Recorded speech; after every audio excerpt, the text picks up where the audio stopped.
When you hear the word responsibility, what comes to mind? For a long time, if you had asked me that question, I probably would have said something like bills, work, obligation, stress, deadlines, things that I had to do.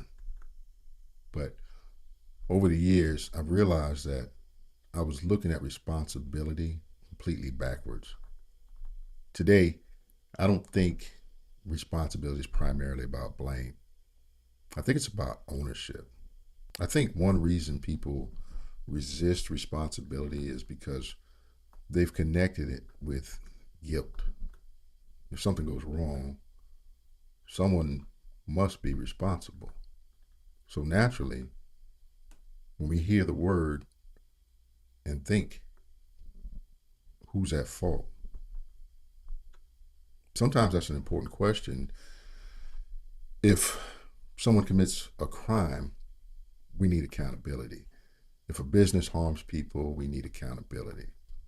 Justice matters. But that's not the kind of responsibility that I'm talking about. I'm talking about something much more personal, much more practical. The responsibility that you have is your own life. You see, my thinking changed. One of the biggest shifts in my life happened when I stopped asking, whose fault is this? And I started asking, what belongs to me? And that sounds like a small change, but it wasn't, because fault usually points backward. Ownership points forward.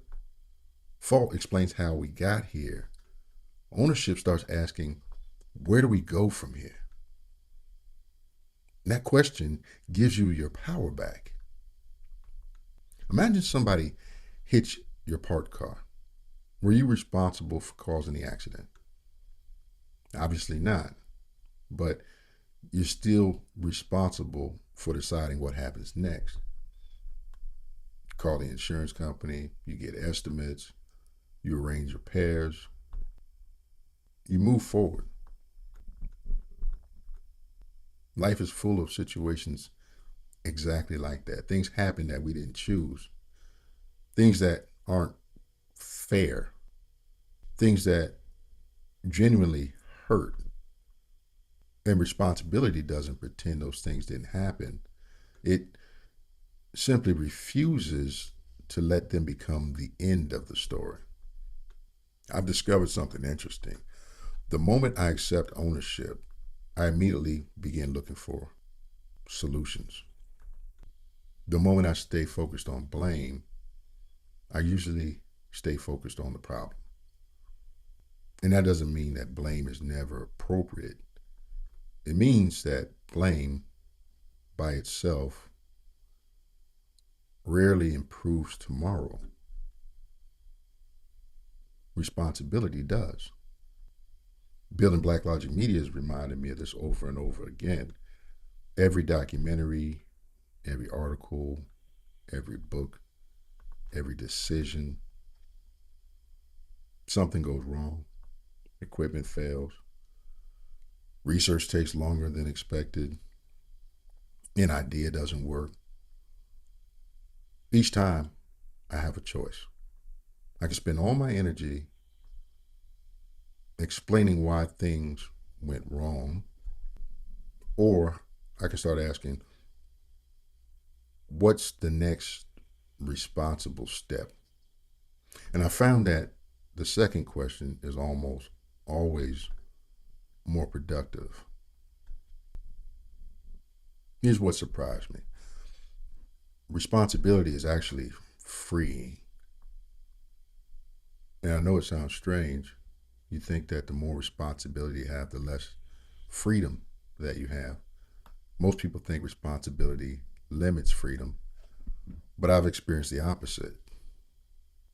The more ownership that I take, the less dependent I become on the circumstances, because I'm no longer waiting for everything outside of me to change first. I'm looking for what I can improve today. And that is incredibly empowering.